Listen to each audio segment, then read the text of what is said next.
Good afternoon, and Pacific greetings.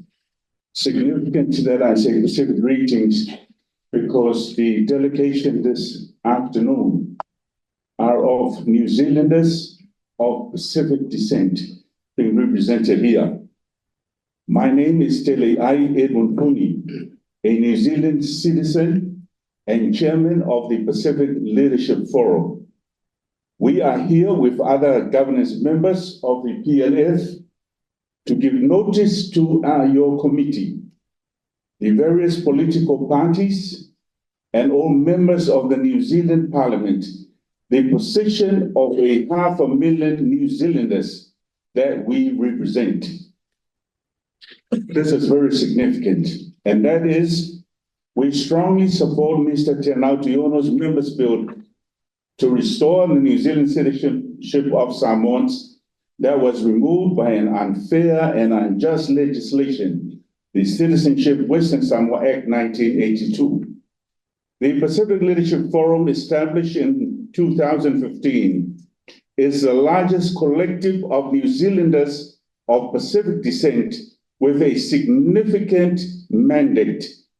It consists of Pacific communities across Aotearoa and their respective elected leaders who have come together united in a vision to progress a better future for New Zealanders of Samoan descent, Cook Islands descent, Tongan descent, Fijian descent, Niuean descent, Tokelauan descent, Tuvaluan descent, Kiribati descent, Solomon Islands descent, Papua New Guinea descent, and all other New Zealanders of Pacific descent. As New Zealanders, we urge the government and the sitting members of Parliament, including your good selves, that this is an opportunity to rectify a historical wrong of the past and show that the world that New Zealand is better than that. Let me remind everyone of a bit of New Zealand history.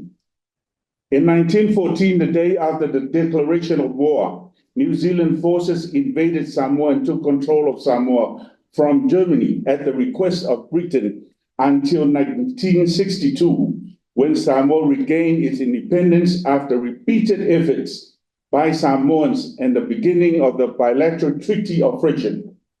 It was a wrong then and still a wrong today for any other country to invade the sovereignty of another independent country. In doing so, all those Samoans that were born between 1924 to 1949 became British subjects, as New Zealand citizenship wasn't created until 1948.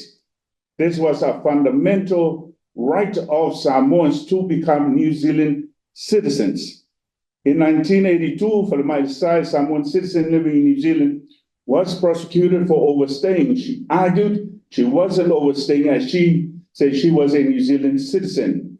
The Privy Council ruled those born between 1924 to 1949 and their descendants be granted New Zealand citizenship. The Privy Council ruled that cohorts, including their descendants, are New Zealanders. The Malton Government Act swiftly in 1982 passed the Citizenship Western Samoa Act 1982, which to this day, 42 years later, denied a cohort of New Zealanders, and I quote, New Zealanders, of their right to be in this country. It provides that all Samoans will come to New Zealand is another act of colonial mentality by the then government. In 2002, New Zealand Prime Minister Helen Clark offered a formal apology for the injustice arising from New Zealand's administration of Samoa. And I quickly highlight the New Zealand trading ship Talune in 1918 docked in Samoa carrying people infected with fluids. This led to a devastating and avoidable outbreak of disease, which killed about 8,500 Samoans. That's over 20% of the population. Many more died during a famine caused by resulting disruption in manpower and agriculture.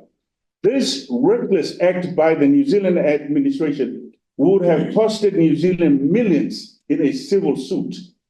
The following year, Samoans were exiled. Leaders to New Zealand, some locked up at Mount Eden Prison for resisting colonial rule by New Zealand, being persecuted and suffered in the hands of New Zealand is a huge breach of their fundamental rights.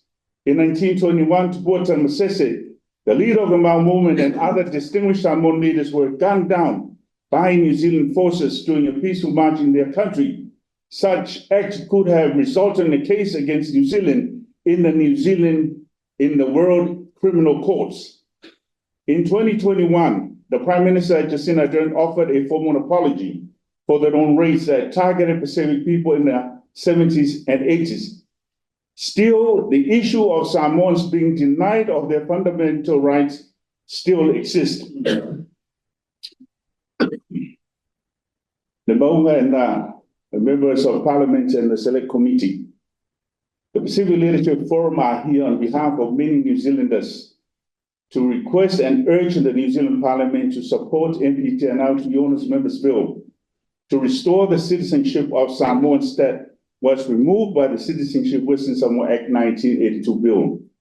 And for those born between 1924 and 1949, that their descendants be granted New Zealand citizenship immediately as per the decision of the highest court of New Zealand, the Privy Council in 1982. With much respect, let us remind the governance and administration that justice delayed is justice denied. I will now hand over to leaders of our communities who are New Zealanders of Cook Island descent to say a few words in endorsement. Hello and good morning. My name is Paul Edwin. I am a Cook Islander and New Zealand citizen, full New Zealand citizen.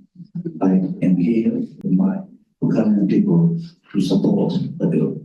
Thank you. Very good. Our New Zealand community, New Zealand communities of Tongan descent. Hello everyone. My name is Maka Wailate. I am here to represent some New Zealanders of Tongan descent to support the bill. Malapita. Our New Zealand communities of Niuean descent. Paulo Faleatu. Kirana, Tano Tuyono, Kakoin, Piafoki, Le Maunga Lidia Sosini. Paulo Faleatu, Cameron Motom, Takitaki, Select Committee Day. Patalafasu to all of our Reverend Ministers here today, our community leaders from Samoa, Tonga, Cook Islands. And wherever else that you are here today. My comments will be brief. I am Niue, and I am a full New Zealand citizen, and I am one of 3 realm countries, including Cook Island and Tokoro. And we fully support this bill put forward by Te Atau Tuiono to rectify the injustices and to grant, like ourselves, full citizenship to those who were born 1924 to 1948. And that is my brief comment today. I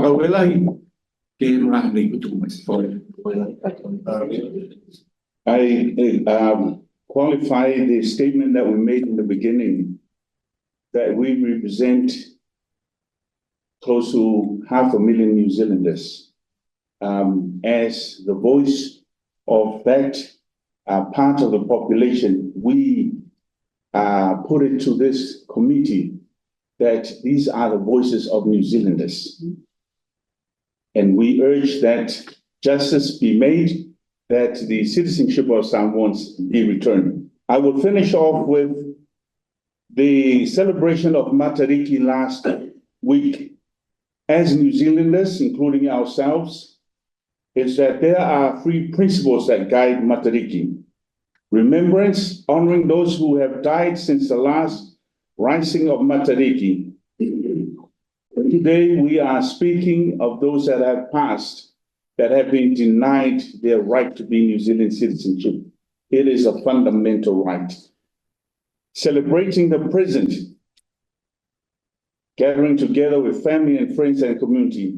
Today we honor you, Tēnā Tuiono. We acknowledge this select committee. We congratulate the government of the day and members of parliament that today you have the opportunity and the power to correct a wrong of the past and look into the future, to the promise of a new year, that this parliament and this government and the people of New Zealand at this time, 42 years later, have the political will to make what is right, and that we are happy to take any questions. Right, thank you very much. Got questions, Tiana Lamanga? Whaftai, Teleiai, Ole Saunoanga, and especially with all of our leaders from the Pacific that are here today. Really appreciate your support. My question would be around the bill, and you have highlighted the strong representation, but also that you've got 500,000 New Zealanders supporting. Can I just ask that you be very explicit? 1924 to 1948, support and descendants? And descendants, yes.